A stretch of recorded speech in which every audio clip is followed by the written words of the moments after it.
शेख बाबर से मुलाकात से पहले ये मैं आपको ज़मीनी हकीकत दिखा रहा हूँ कि किस तरह से यहाँ ज़मीनी हालात। भाई अंदर कैसे घुसा तो छोड़ी जल्दी बुला। मेरे चेहरे को, मेरे फेस को निशाना बना के ईंटा उठा के गुलाम सिद्दीकी और उसके और साथी उन्होंने हमला किया। और ये आप देख सकते हैं, ये पूरा मट्टी का निशान है। ये मेरे ऊपर हमला हुआ, यहाँ पर मुझे चोट पहुँचाई गया और किसी तरह रोका। एक घड़ी थी मेरे हाथ में, घड़ी मेरी टूट गई। ये मेरा कॉलर पकड़ा गया, मेरा गला दबाया गया यहाँ से, तो ये मेरा बटन भी टूट गया। करबला मैदान में आया, करबला मैदान में फोटो खींचने लगा। कुछ लोगों ने उसको मना किया और गाली देने लग गया कि तुम लोग कटुए जो है ऐसा ऐसा करते हो करके। वो सुदर्शन भगवान जी नहीं है भैया, अभी गलत बात है, आप गलत बात कर रहे हैं। भगवान नहीं है, विष्णुदेव साय एक आदमी है, भगवान नहीं है, हमने है ना? नहीं, आप सुदर्शन का चक्र का बात किए तो उस चीज को मैं करेक्ट कर दे रहा हूँ। केसवानी जी, आपके चैनल पर जो खबरें चलती हैं वो आए दिन देखा जाता है कि किसी धर्म विशेष को आप टारगेट करते हैं या किसी खास जो राजनीतिक दल है उसको टारगेट करते हैं। बस दो चीज़ हमेशा देखा जाता है। ये हमेशा मुस्लिम समाज को टारगेट करके जिहाद लेन जिहाद और रोगनिया मुसलमान, ये सारी चीज़ों का जो है ये अपने सोशल मीडिया में चलाते रहता है। और जब भी इसने ज़मीन का या किसी मजार का दिखाया तो टोटल एक समाज विशेष मुस्लिम समाज का ही लेकर के ही चलाता है हमेशा। लैंड जिहाद क्या है? इसको पहले तो समझने की आवश्यकता है। नहीं, समझाइए मत, आप दो शब्दों में बताइए, क्योंकि आप नेताजी हैं, लंबा लंबा बोलना चालू कर देंगे। दो शब्दों में बताइए। मैं मतलब दावे के साथ बोलता हूँ, उस ग्राउंड में या सैलानी बाबा के मजार में रहने वाले एक भी अगर रोगनिया मुसलमान है तो मुझे गोली मार दिया जाए। हमारे साथ में अभी राष्ट्रबोध के पवन केसवानी जी हैं। राष्ट्रबोध एक यूट्यूब चैनल है। पवन केसवानी जी पत्रकार भी हैं। इन पर आज एक हमला हुआ है। अभी छावनी थाने पावर हाउस में हूँ। इनसे जानना है आखिर क्या हुआ है, कैसे हुआ है और क्यों हुआ है। भैया, क्या हुआ आपके साथ? 7 नवंबर 2025 की डेट का एक आदेश निकला हुआ है नायब तहसीलदार भिलाई का, अतिरिक्त तहसीलदार, क्षमा चाहूँगा, अतिरिक्त तहसीलदार भिलाई का एक आदेश है जिसमें साफ तौर पे लिखा गया है कि सैलानी वाले जो मजार के सामने का जो स्थल है उसे वक्फ बोर्ड के शेख बाबर के पक्ष में जो फैसला हुआ है उसको कब्जा दिलवाना था। तो शेख बाबर ने मुझसे संपर्क किया, वो कॉपी मुझे दी। चूँकि मैं कानून का छात्र रहा हूँ, पत्रकारिता लंबे समय से ग्राउंड रिपोर्टिंग हम करते रहे हैं, तो मेरी ड्यूटी थी कि ईमानदारी से आकर उसे चेक करूँ कि वो जो दिखा रहा है कॉपी वास्तव में कब्जा है कि भी नहीं। तो इस बात को मैं समझने के लिए गया था। एक सराय खाना है जहाँ पे सभी समाज के लिए, तो एक वर्ग विशेष ने कब्जा किया हुआ था। कहाँ पे है ये? वही नगर निगम जो कार्यालय है जोन 3 उसके बाजू में, जहाँ सैलानी वाले मजार इसको बोलते हैं, इसको जमींदोज किया गया जिसमें तोड़फोड़ की कार्रवाई हुई है। तो मैं उसे देखने के लिए गया था, समझने के लिए गया था। दरअसल ये घटना के पीछे जो मैं समझ पा रहा हूँ, मेरे ऊपर जो जानलेवा आज हमला हुआ है उसमें अगस्त 2024 को शेख बाबर, ये जो व्यक्ति है, उसके पक्ष में कोई हाई कोर्ट का आदेश हुआ था कि वहाँ पे अवैध कब्जा हटाया जाए। तो मैंने उस खबर को ग्राउंड जीरो पे जाके दिखाया था और मेरी उस खबर के बाद 9 सितंबर 2024 को वो कब्जा भी हटाया गया। उसके बाद मैंने लैंड जिहाद की कुछ खबरें दिखाई।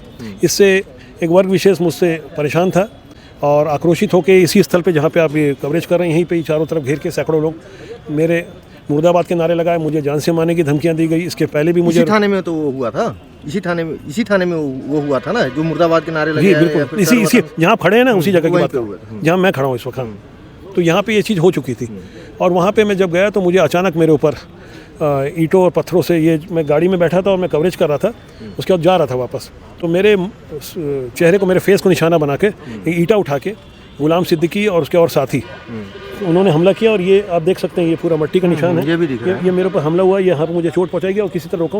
एक घड़ी थी मेरे हाथ में, घड़ी मेरी टूट गई। ये मेरा कॉलर पकड़ा गया, मेरा गला दबाया गया यहाँ से, तो ये मेरा बटन भी टूट गया। और इसके बाद यहाँ स्थिति बड़ी भयावह थी, क्योंकि हम लोग मानसिक रूप से तैयार हैं ऐसे हमलों के। ये तो हम ना रुकेंगे। गाली गलौज भी की गई, वीडियो में देखा, खुलेआम गाली गलौज तो दी गई। जब वहाँ का माहौल कैसा था? मतलब अगर ज़्यादा आप वहाँ टाइम वेस्ट करते तो क्या और भी इससे ज़्यादा कुछ हो सकता था? हत्या करने की तो कोशिश किए थे।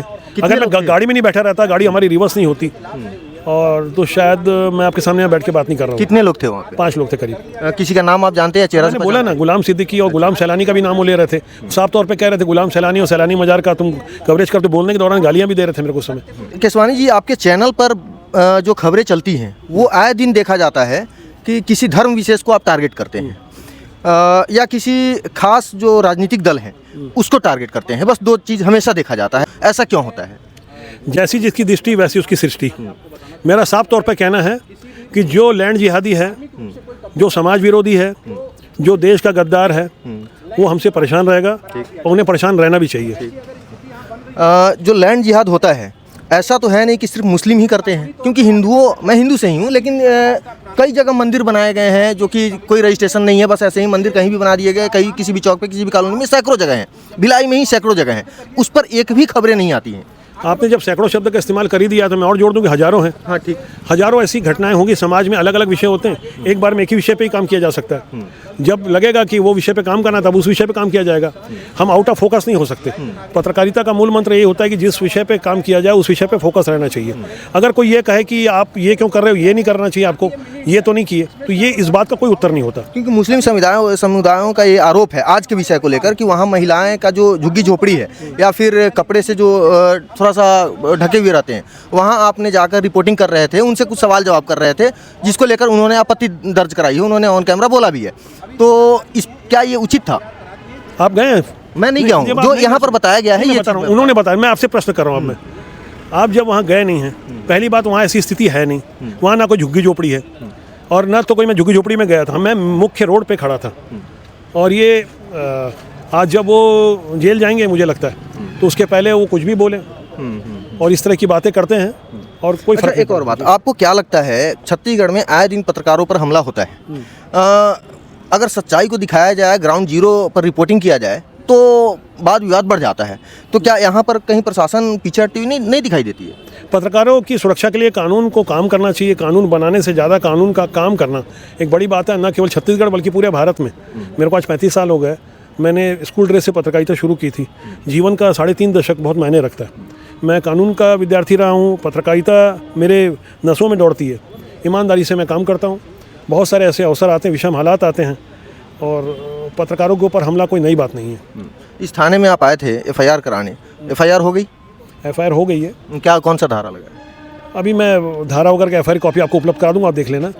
पर यह है एक पत्रकार के ऊपर उसे उसकी पत्रकारिता के लिए रोकने के लिए एक कोशिश की गई लैंड जिहादियों के द्वारा। वो लैंड जिहादी आपके चैनल के माध्यम से अच्छे से जान लें कि हम ना रुकेंगे ना हम झुकेंगे, ईमानदारी से अपना काम करेंगे। ठीक है, ये थे पवन केसवानी जी, राष्ट्रबोध चैनल के हेड हैं, प्रमुख संपादक हैं। एक चीज़ आए दिन देखा जाता है, पूरे भिलाई में नहीं पूरे छत्तीसगढ़ में आए दिन पत्रकारों पर हमला होता है। मुकेश चंद्राकर को यहाँ तक कि मार कर गटर में डाल दिया गया। जो होना था उस ठेकेदार के साथ हुआ, लेकिन किसी के घर का चिराग चला गया, इसकी जवाबदारी कौन लेगा? पूरे शहर में अगर आप कहीं भी ग्राउंड जीरो पर खबरें करते हैं तो आपको कई सारे थ्रेड कॉल आने चालू हो जाते हैं, लेकिन इस चीज़ को रोकने का काम सीधे प्रशासन की बनती है, रोकना चाहिए। हालांकि जो दूसरे पक्ष हैं, जो मुस्लिम पक्ष के लोग हैं, उन्होंने भी अपना बयान दिया है, वो भी आप देखिए उनका क्या कहना है, और जो भी आपको सही लगता है पत्रकारों के साथ जो हुई है, क्या वो सही है, कहाँ तक सही है, कमेंट खुला रखता हूँ, कमेंट करते रहिए। धन्यवाद। हमारे साथ में छावनी थाने में इसी मामले को लेकर एक व्यक्ति मौजूद हैं, जयप्रकाश यादव जी। भैया एक बात बताइए, आप लोग जैसे ही हिंदू धर्म का कुछ भी होता है, हालांकि पत्रकार पर जो हमला हुआ है ये कहीं से भी जायज़ नहीं है, आप आए हैं यहाँ पर उनके बचाव में, आप क्या बोलना चाहते हैं? 2 शब्दों में बताइएगा। हिंदुस्तान में हम सब लोग रहते हैं और सर्वधर्म संभाव है। भिलाई मिनी इंडिया है, सभी जाति धर्म संप्रदाय समाज के लोग मिलजुल कर रहते हैं। पत्रकार भाई अपनी रिपोर्टिंग ईमानदारी से कर रहे थे। यदि किसी को उस जगह पर आपत्ति थी तो उन्हें 112 में फ़ोन करके पुलिस को बुलाना था, पुलिस के माध्यम से कार्रवाई होनी थी, न कि ईंटा उठाकर फेंक कर मारना, हमला कर देना, गाड़ी को रोक लेना, हिंसात्मक कार्रवाई करना। ये गांधी का देश है, अहिंसा परमो धर्मा।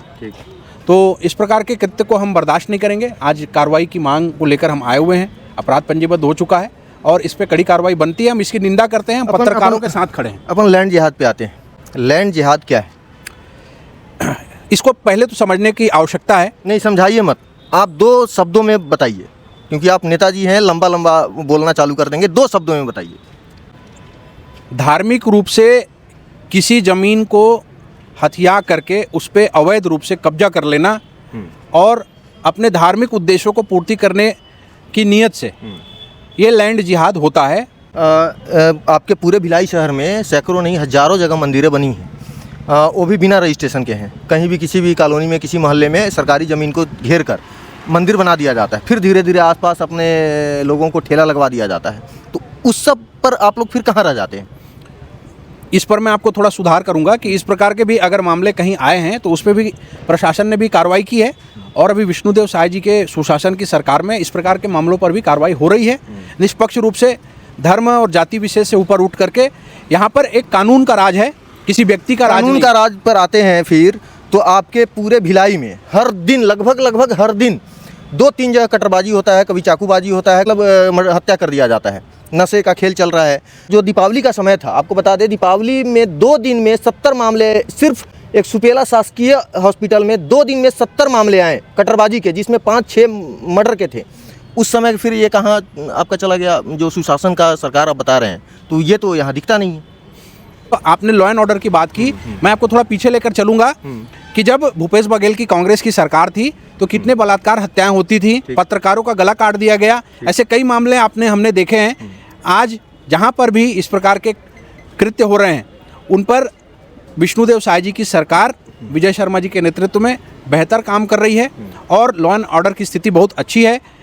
जहाँ भी कैसे अच्छी है? आप अभी इसी थाने में मौजूद हैं और पत्रकारों पर ईटाबाजी, पत्थर फेंकाबाजी जो भी था वो कर दिया गया। कैसे सुशासन की सरकार बढ़िया चल रही है यहाँ पे? सुशासन की सरकार बढ़िया ऐसे चल रही है कि घटना के तत्काल बाद अपराध पंजीबद्ध हुआ है और जो आरोपी हैं उनकी गिरफ्तारी हो रही है। यही सुशासन की सरकार है और विष्णुदेव जी का सुदर्शन चक्र चल रहा है। हो गया ना भैया, वो सुदर्शन भगवान जी नहीं है भैया, गलत बात, आप गलत बात कर रहे हैं। भगवान नहीं है विष्णुदेव साय, एक आदमी है, भगवान नहीं है, हमने है ना? बोला नहीं, आप सुदर्शन का चक्र का बात किए तो उस चीज को मैं करेक्ट कर दे रहा हूँ। दूसरी बात है, नहीं दूसरी नहीं बोल रहे हैं। आप जितने भी यहाँ लोग आए हैं सब बीजेपी वाले हैं, है ना? FIR अभी हुई है, इससे पहले क्यों नहीं हो पा रही थी?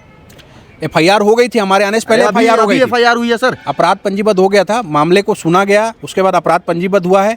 बाकी लोग सारे लोग बाद में आए हैं। अपराध पंजीबद्ध आप पवन केसवानी जी से भी पूछ सकते हैं। हाँ, वो तो बात हो गई है, अभी हुई है। ये थे यहाँ के समाज सेवी जयप्रकाश यादव जी, जिनसे बातचीत किए हैं। आपने इनका तर्क समझ लिया होगा, सुन लिया होगा। कमेंट मेरा खुला हुआ रहता है, आप करते रहिए।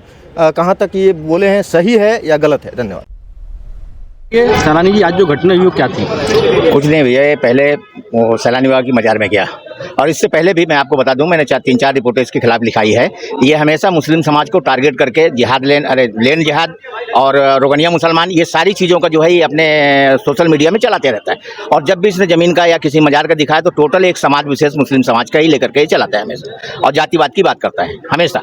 आज भी उसी प्रकरण में ही आया, और आने के बाद मजार में भी उसने बदतमीजी किया। सैलानी बाबा की जो मजार है, अब क्या उसका आदेश आया हुआ बोर्ड से, उसकी मुझे कोई जानकारी नहीं, मैं इस कामों में रहता भी नहीं। मैं जा रहा था दुरुक कुछ काम से, तो रास्ते मुझे पता चला कि आया हुआ है वहाँ मजार के पास में, तो मैं भी बैक हो गया, वहाँ से बैक हो गया, मैं जा करके बैठ गया। तो सैलानी बाबा की मजार में गया, वहाँ उन लोगों के साथ बदतमीजी किया, उल्टा सीधा बोला खाली करो, कोर्ट का बोला, वह बोर्ड का नहीं बोला, कोर्ट का कोई आदेश है और ये देखो दिखाया उन लोगों को, उनके साथ बदतमीजी किया। फिर आने के बाद करबला मैदान में आया, करबला मैदान में फोटो खींचने लगा, कुछ लोगों ने उसको मना किया और गाली देने लग गया कि तुम लोग कटवे जो है ऐसा ऐसा करते हो करके, और हमेशा जाति सूचक बातें को निकालता है और सिर्फ एक विशेष समुदाय को टारगेट करके जिहाद लेन है तो यहाँ रोगनिया मुसलमान है। मैं मतलब दावे के साथ बोलता हूँ, उस ग्राउंड में या सैलानी बाबा की मजार में रहने वाले एक भी अगर रोगनिया मुसलमान है तो मुझे गोली मार दिया जाए। आपने इसकी पहले कहीं कोई कंप्लेन की? मैंने एसपी साहब को CD के साथ इसके वक्तव्य को दिया है, वो छावनी थाना में भी आया हुआ है। मैंने TI से रिक्वेस्ट भी किया कि TI साहब इसके ऊपर मैं FIR चाहता हूँ। उन्होंने बोला देखता हूँ। आज भी जब वो आया है तो बोलता है मुझे थाने में धमकी दी है, जबकि मैंने थाने में उससे सिर्फ इतनी बात बोला कि यही याद रह गया है। क्या आपके पास हिंदूवादी संगठनों से डर रही है? अब वो क्या कर रही हो जाने, लेकिन वजह तो हमारे को समझ में नहीं आ रही। हम तो 1 साल से जो है, इससे पहले जो SP साहब थे, क्या नाम उनका भूल रहा हूँ मैं, जितेंद्र शुक्ला जी, उनको हमने CD के साथ इसका वक्तव्य दिया है। जी। अभी यदि FIR नहीं करते हैं तो हम तो करवाएंगे। अगला कदम आपका क्या होगा? वो ऐसे लोग हमारे को, हम प्रेस वालों की बहुत इज्जत करते हैं और प्रेस वालों ने हमें बहुत साथ दिया है, इसमें कोई शक की बात नहीं। और प्रेस वालों को सारा मालूम है कि उस ग्राउंड में कौन सा काम होता है, अच्छा होता है या बुरा होता है। प्रेस वालों से कोई चीज छिपा नहीं है।